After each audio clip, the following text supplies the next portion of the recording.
Cette jeune Lyonnaise était complexée par ses lèvres qu'elle jugeait trop fines. Alors, il y a quelques années, elle prend rendez-vous dans un centre esthétique tenu par 2 femmes.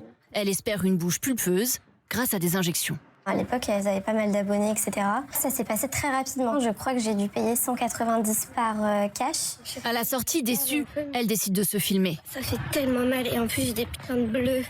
Si les douleurs s'effacent avec le temps, dans les mois qui suivent les piqûres, sa lèvre supérieure reste déformée selon elle.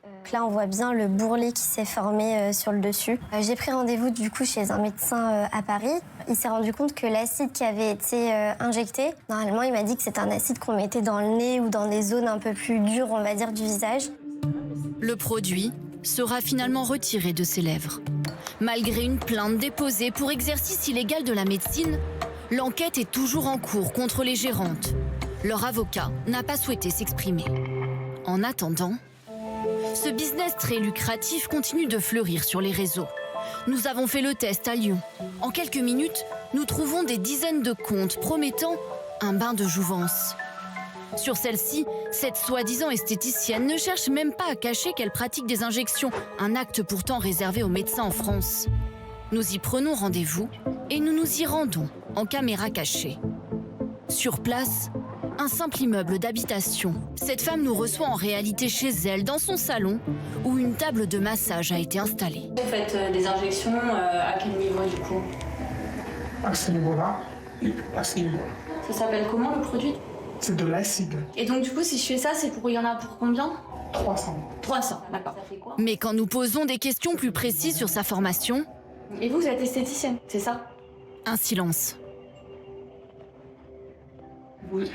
Est-ce que vous aviez pris rendez-vous à quel moment? Elle nous demande alors de partir. Pourtant, quelques minutes après notre départ, le compte a finalement disparu des réseaux sociaux.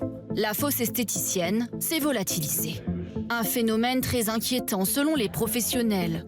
Dans ce cabinet, ce médecin voit passer des victimes des injections illégales chaque semaine. Il y a une certaine impunité, et donc il y a beaucoup de non-médecins qui se lancent sur ce créneau. Quand ça se passe pas bien, quand il y a un malaise, une allergie, ça peut être dramatique. Il y a des gens qui peuvent décéder avec les produits anesthésiants qui sont injectés avec ces produits. Il n'y a que les médecins qui sont capables de gérer l'urgence.